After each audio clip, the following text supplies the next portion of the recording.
जय जिजाऊ. बीडच्या सभेमध्ये भुजबळ एक गोष्ट बोलले. ते म्हणाले की मराठ्यांना सोडवण्यासाठी अनेक वकील पुढे येत आहेत. अरे तुझ्यासारख्या जे देशाला लुटणाऱ्या माणसाला सोडण्यासाठी जर तुझे वकील पुढे येत असतील तर मराठा बांधव निर्दोष मराठ्यांना सोडण्यासाठी पुढे येणारच ना. आणि ज्यांनी मराठ्यांना सोडण्यासाठी जे वकील पुढे आलेत त्यांचा सत्कार मराठा समाज करणार.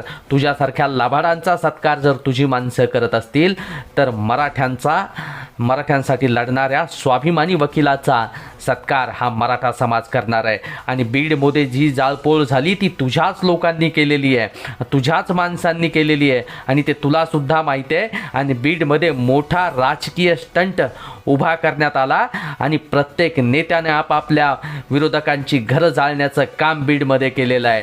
आणि आम्हाला नको सांगू की मराठा समाजाने घरं जाळली. मराठा